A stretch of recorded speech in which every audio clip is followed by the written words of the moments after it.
Happy New Year! If you're watching this the day this video drops, it's a New Year's 2025. Any resolutions over there, Andrea? No resolutions. I don't like doing resolutions. I think it's too much pressure. I get why people do them, but I'm a pretty disciplined person, so A little disciplined, yeah? So if I, in my mind, have a goal, I don't need a New Year's resolution. My New Year's resolution is to drink more coffee and to make more videos. Okay, make more videos. I like that. Do we really need to drink any more coffee? Absolutely. Time now for questions, coffee, and cars. Your questions from Instagram. Love the couple car reviews. Thank you. I'm looking to downgrade from an Audi Q5 to a non-luxury brand. What model would you choose that still feels sporty, well insulated, and built? Well, Zach knows what I'm going to say right off the top. She's going to say the Mazda CX-5 or the Mazda CX-5, aren't you, Andrea? Is that what you're going to say? I certainly am, because it really is the most engaging and fun to drive in the non-luxury category. Surprisingly, so you've got a Q5. The steering is very light in the Q5, so if you drive something like the CX-5 or CX-50, you're going to find the steering to be quite a bit heavier, which I love. I'm going to throw one out of left field. You ready? The Buick Envision. It also has a 2-liter turbo 4-cylinder. It's got pretty good power and is going to be similar in ride and handling to the Audi. Very relaxed, easygoing, nicely finished on the inside, good-looking unit on the outside. It's not mainline. It's between mainline and luxury, so you're going to save a few bucks. Maybe a little bit too comfortable of a ride for me. But if you're coming from an Audi, it'll feel right at home. Happy New Year, guys. Happy New Year. In October of 2024, I finally purchased a Nero plug-in hybrid. Does gas go bad if stored in the tank too long? Mainly use Nero as my daily driver, and commute is about 32 miles round trip. So I'm in EV mode for most of the time. My mom owns a Tucson plug-in hybrid, and yes, gas can go off. So what I say to her, because she drives it in pure EV mode a lot, just fill the tank halfway. And then also, if you feel like it's been in there for too long, then just run it through in hybrid mode. Or just put more fresh gas in. The other thing you can do, which is going to be more expensive, but you're saving money on fuel anyway, is do not put in fuel that has ethanol in it. Okay, I know, like we're here on the West Coast, Chevron sells a pure high-grade gas that has no ethanol in it. If you're worried about it, here's what I say. I wouldn't worry about it. Just drive the vehicle. You're using fuel every day. So you are going to put new fuel in every month or two. So I wouldn't worry about it. And Andrea's right. Just maybe run a half a tank. So you're going to fill it more often, which is inconvenient. So just fill it up and get back to enjoying it and forget about the fuel in the tank. That's what I say. Just forget about it. Just enjoy your Nero. My mom's been doing half a tank, and it's working great for her. The upside to having a half a tank of fuel, the car's lighter, like a lot lighter. Fuel, have you ever picked up a 5-gallon jerry can of fuel? It's heavy. So that's going to save weight. And you've got a great one with the Nero plug-in hybrid. We really like that model a lot. RAV4 hybrid top trim versus Tucson hybrid top trim. 3, 2, 1. RAV4 hybrid top trim. Yeah, now it's missing features compared to the Hyundai and Kia, alternatives. But for me, it's just the overall package of, I call it the bank of Toyota. Dollars in, dollars out. You're going to buy a RAV4 hybrid. Then when you go to sell a RAV4 hybrid, you're going to get a lot of that money back. That's one of the reasons why I like it. I think resale value is so great. It is a good hybrid system. Excellent fuel economy. That's the one I would go for. Yeah, you don't have a panoramic sunroof in Canada, but you can get one as an option in the U.S. But overall, I think it's a great model. And I just, you know what? You love the resale value on it. Listen, you are paying for, and the thing is, they've priced it very competitively. It's not like it's more expensive than the competitors when you look at the top trim. So they've earned that reputation. They've earned the reliability, especially around that vehicle. Yes, there were issues with the cable gate that were affecting places like Quebec, where they had a lot of salt. They have changed the part in there. So a cable gate was a rotten battery connector cable for the main power battery to drive the car.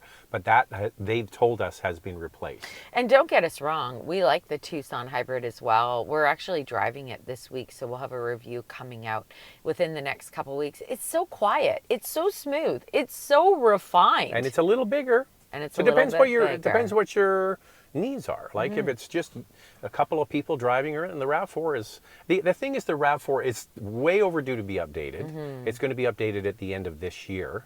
Sorry, yeah, it's a new year now. Yeah. It's 2025. I forgot, Andrea. It's a new year. This year. So at the end of this year, there's going to be a new one. So here's the other thing is, if you're not in a rush, and most people have cars that will continue to drive for another 8-10 months, you can go to your dealer and put an order in for the new one. I feel like I'd wait for the new one. I'm sure it'll be tougher to get initially, but I'm looking forward to seeing what Toyota is doing. Here's with the that thing one. is, most people don't know there's a new RAV4 coming. True. So you got the inside track because you watch the Motormouth YouTube channel. Production starts in October.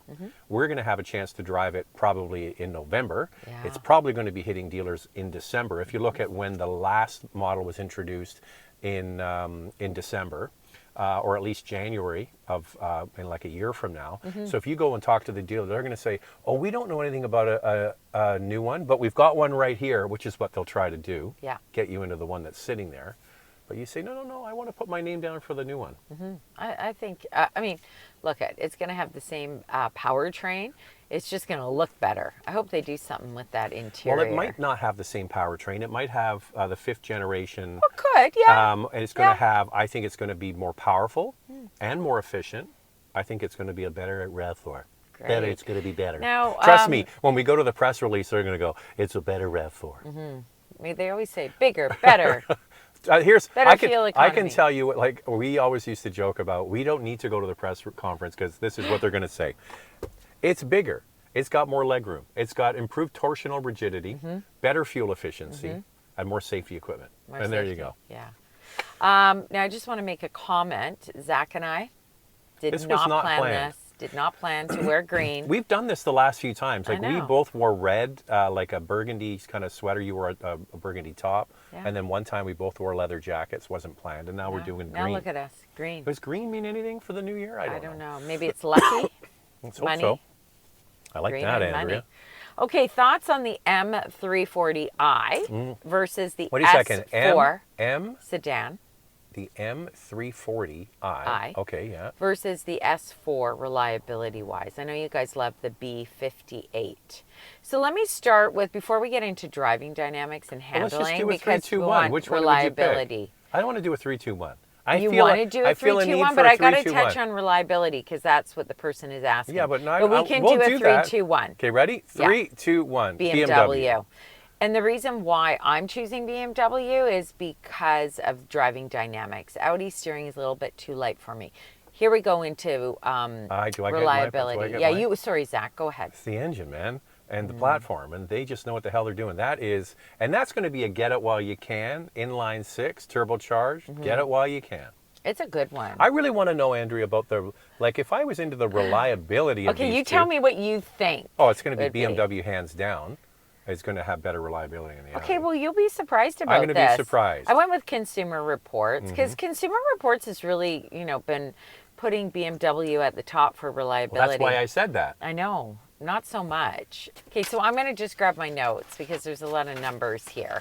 But Consumer Reports has the 3 Series, and they've done the A4. They haven't done the S4 yet. It hasn't been tested. So Consumer Reports gives the 3 Series an overall score of 74 out of 100, but reliability is low, 48 out of 100. The reason why it got such a great score overall is the road test. Of course. 86 out of 100. And then owner satisfaction, 4 out of 5. The S4, as I said, hasn't been rated. The A4 does better with an overall score of 83 out of 100 and a reliability score of 75 out of 100. It also rated well with the road test. Customer or owner satisfaction is 3 out of 5. Okay, so what I suspect's happening here is that there's deals on the S4 because there's the new A5 that's coming, right? So and Audi's sales, especially in the A4 or S4 family, have been pathetic. They have left their cars too long, whether it's the Q5, the Q3, the A4, all of that. They're doing all of them this year. And so there's deals on the table, which is probably why this person's motivated. But I would suggest that there's no replacement for that inline 6 from BMW. And I think that probably the 3 Series is fine. It's under warranty for 4 years. Just drive it, enjoy it. And then the other thing is, like, it's been around, so I don't know why Consumer Reports has it rated so low, but I mean, the driving dynamics are there, and it's the one I would go for. And it could also be maybe because of the E, right? Could be. Because they just lumped 3 series together. Yeah. And there might have been issues with the plug-in version. Could have been. And then there could have been issues with the 2-liter. So we don't know. And I would suspect the inline 6 maybe isn't the culprit there. I don't know. But I think you're on to that one for sure. Get that one. Zach says get the BMW. And remember, you know, it could be electronic issues as well. I mean, it can be simple things in the vehicle. And I know it's a pain because you've got to go into the shop and get them fixed, but it's not always. Like, we had an Audi A7 and we had an issue with the side mirrors, and we had another issue with something else. We had the car for 4 years and we had 2 issues with it. That's it. After like 3-4 months into ownership, the rear backup camera went kaput. That's German for no go. No go. And they replaced that. It was under warranty. And then only when it was cold, the tilting mirror wouldn't tilt. But those are the only 2 issues we had with it. That's nothing. What's your personal opinion on Audi, BMW, and Mercedes? I know they all have strengths and weaknesses, but what is your personal favorite brand overall between the 3? Well, Should it's we funny. do it again? 3, 2, 1? Okay, 3, 2, 1. BMW. BMW. I would say that BMW is like what I don't like is the styling of some of their new models. Some of the cars are still fine. Like, I really like the X5. I think that looks good. I still like some of the sedans, like the 3 Series, and so on. Some of the new designs are fugly. Mercedes is the opposite. When you think of their gas models, they haven't really even changed them. I always say that Audi is kind of like the Toyota of Japanese luxury cars. Yeah. They're kind of like the every person luxury. They're just kind of right up the middle. I agree. And they can be quite comfortable. And I go back to saying from the beginning that Audi steering is very light. And it's not my favorite, but I get why they do it because it appeals to more people. Mercedes-Benz is really tuning their new models for comfort, which is fine. You know, people like a comfortable ride, but BMW still offers that engaging drive that I like. That's all for their mainline cars. When you get into the specialty models, whether it's an M or an AMG, or an S or an RS model from Audi, things change a lot. We're just talking about the main cars that people buy and the ones you see on the street all the time. That's kind of our take on that. 3, 2, 1. Oh, yeah. What am I doing here? Mitsubishi Outlander, plug-in hybrid, or Subaru Forester. Okay, you ready? Yep. 3, 2, 1, Outlander. Mitsubishi. The reason why I'm picking the Outlander is it's a plug-in hybrid. Maybe I would feel different if you said Forester hybrid and we had driven it. We haven't driven it yet. It's not here yet. So I'm going to go for the plug-in hybrid, and it's a nice vehicle. It's interesting. We have friends of ours who live in a very swank part of town, big house, fancy cars. And they were in Palm Springs, and they got a rental. And they got a Mitsubishi Outlander plug-in hybrid, and they were both blown away by it. These people have Mercedes and BMWs, and that's really all they drive. And they throw in an odd Volvo here and there, but they loved it. They couldn't believe it. They couldn't believe the interior. They thought it was fantastic. It didn't have a panel roof, that model, but they said they had the top trim. So but maybe in Palm Springs you don't want a panel roof. Maybe it's too hot. Maybe. So they thought the interior was fantastic. Our friend loved that he hardly had to buy any gas. So they said it was really great. They had it for 2 weeks. 2 weeks. And they liked it. So the other thing, the nice thing about it is that there are, I think, 78 different trims you can choose. I joke. There's like so many different trims. Yeah. And get it exactly the way you want in the budget you like. But you come standard with the third row as standard equipment. Now, granted, it's for teeny kids, but it's there. And you save on fuel. So, yeah, why not? I think he said that he spent, in the whole 2 weeks, $36 US on fuel. That was it. Yeah, and here's the news flash. Jeff is not the kind of guy to go out of his way to do anything. He never plugged it in. He just drove it in hybrid mode. So here's the thing about that plug-in hybrid. If you put it in, I think it's called, they don't call it sport, it's called power, I think. That's right. You put it in power mode, it's great. It's actually a load of fun. Yeah, we're actually going to drive the refreshed one, third week of February, like around the 19th. Yeah, in California. So we look forward to sharing that with you. Hi guys, what vehicle are you anticipating to drive review the most in 2025? RAV4. It's the Yeah. most, and you know what, people will go, well, what about a sports car? Listen, it is the number one selling passenger vehicle in the United States. It's the number one selling passenger vehicle in Canada. It's the market leader. It's the one from which everybody else follows. I said that wrong. It's the one for which every other brand kind of follows and competes with. That's the most important car. I'm looking forward to a few. First off, in January, 4Runner.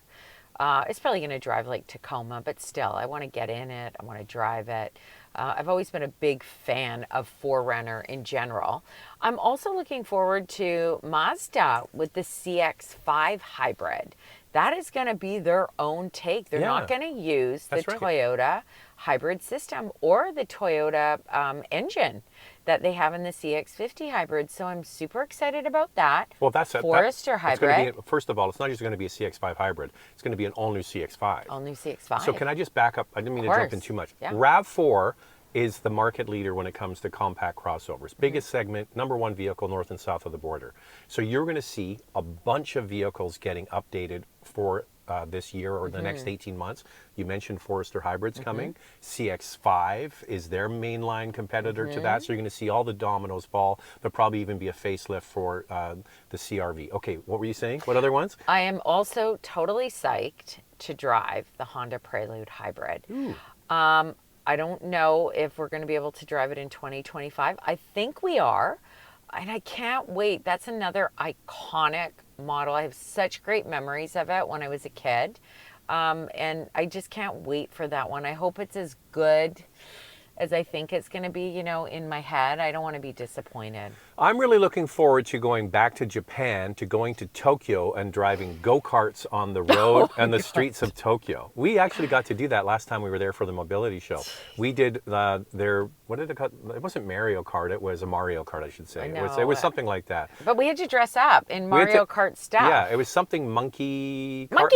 Kart, they called it. Monkey Kart. Yeah, so in Tokyo, you see people driving, like, can you imagine your city bylaws allowing this to happen? It just doesn't seem Japanese to me. They're so rules-based. They're so all about the rules, and they let people drive around in go-karts. I know. It's crazy. And they want you to stay close because they said, you know, you don't want anybody coming in between because it was a group, I guess, of 6. You've got somebody in the front and somebody in the back. On motorbikes. Yeah, and they're very good at making sure we stay close. But I had somebody cut me off, and I had to jam on the brakes. I couldn't believe it. Like a delivery truck. And I thought, easy, buddy. Like, I'm just in this little cart without a helmet. He had to get to the Grand Seiko store and deliver Zach a new watch. That's what he was delivering. Anyway, he didn't get one, by the way. He did look, but he didn't get it. So I was like, what is going on here? I have to say, the guy in the front and the guy in the back, they did their swerving and they got me back in the lineup, and I was really impressed. Anyway, it was an absolute blast. If you go to Japan, you go to Tokyo, it's fun. It was fun. It's loads of fun. Thoughts on large SUVs? What's your favorite? The new Expedition, Tahoe, or the Yukon? 3, 2, 1. Yukon. I think it just looks the best. I mean, I like the Tahoe. Same. But I think the GMC looks better. But I mean, it just handles so well, that Yukon. The Denali. Andrea likes the Denali. I could see myself driving that. First off, I've said this before. I love it when people get out of my way. Can we buy one, Andrea? Can we get no. a Yukon Denali No. diesel? Can we get one? No. Okay, I'll get you a Yukon Denali diesel, and I'll get an old vintage Range Rover. By the way, I was touring around again on Facebook Marketplace, and there was a really nice used Range Rover. And the guy was in West Van. West Van, if you're not aware, is like the money neighborhood. Yeah. And this guy, last year, he spent $6,000 putting all new air suspension in, and I was like, Here's the good news. It was black, so Zach's yeah, not but a it fan had of black. the ivory interior. Ooh, I like Oh, with the piping, that. I like that. and it was $13,000, which would be about 10,000 US. I mean, I could see myself driving that for So sure. if I see one like that again, can I get it? No. Can I? No. Type below. 2025, we are buying no new cars. What do you guys think? We just bought an MX-5. If I see an old Range Rover, Don't encourage him. right below. Do not encourage him. You want to see all the pain that's inflicted from owning an old Range Rover. No, you All have the to, stories that'll you come have out to of get that, rid Andrea. of Gold Member. Not Your happening. Porsche Cayenne No. GTS. Okay, so yes, I like the Yukon. I just like the look. I think it looks cool as hell. And I like large SUVs. I think they're great. I Did just they think, interest you in a Range Rover?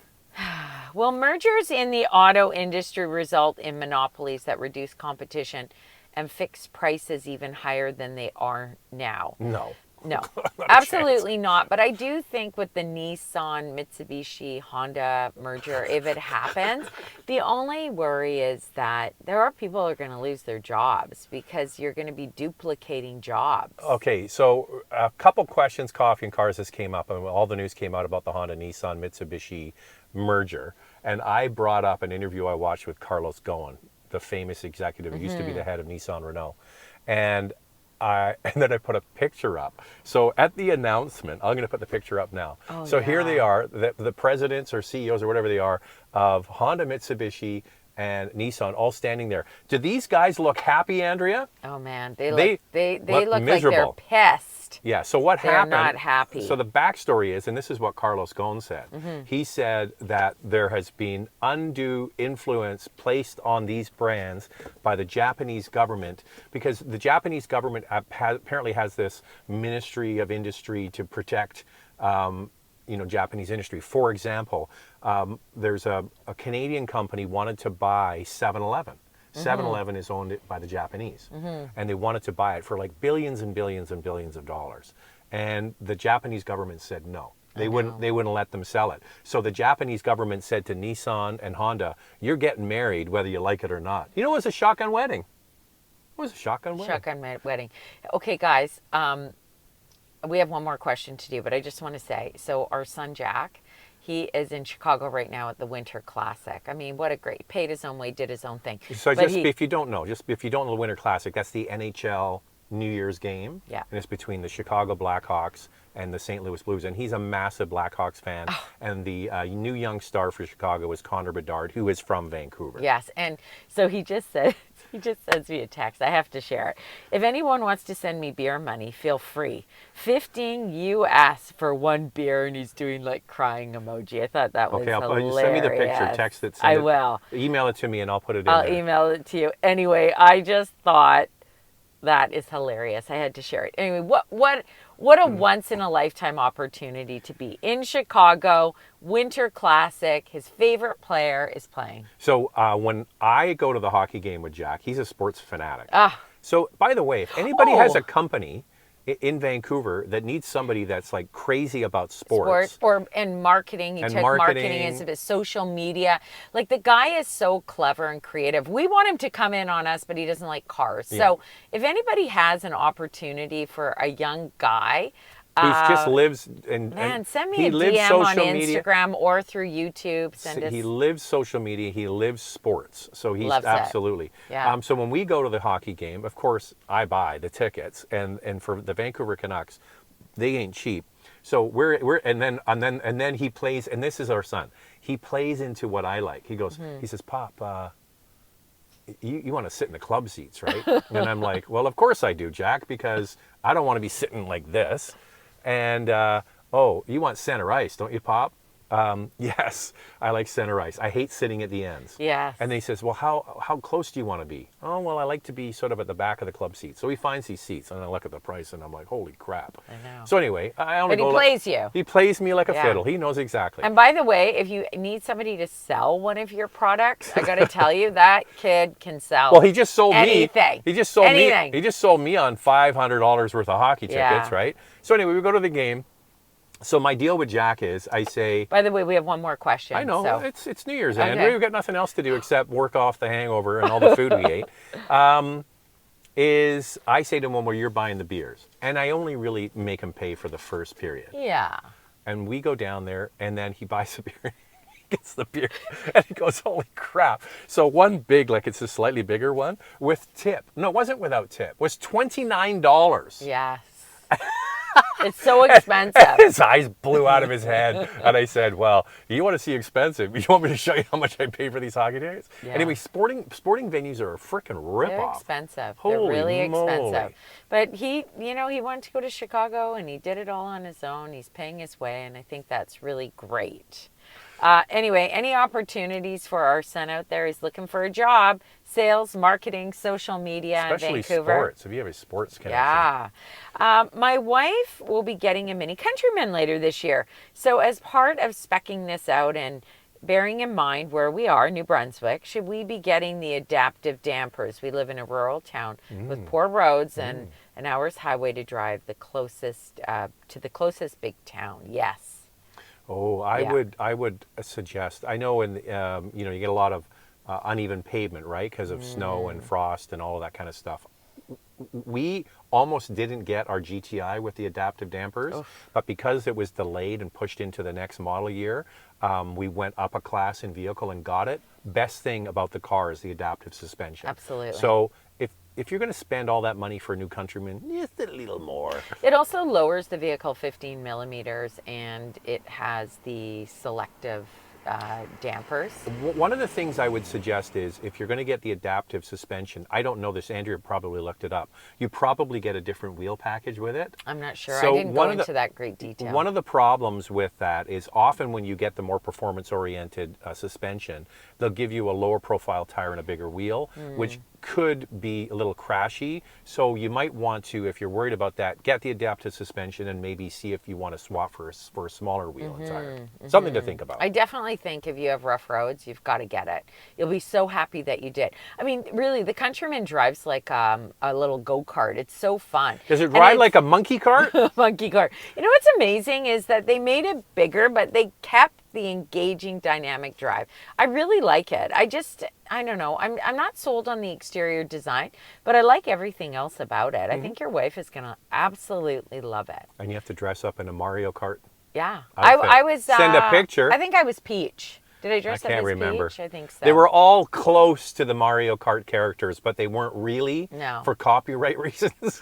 And do you know what I loved about it is that when you're out and you're doing it and you're on the road, everybody waves at you. Like I felt like, oh, hi. Oh, back to 7-Eleven. If you go to Japan, oh yeah, do yourself a favor and go to 7-Eleven and buy the sandwiches. The sandwiches, they're you can get a ham and cheese or a turkey sandwich or whatever. Amazing. On like Wonder Bread white bread.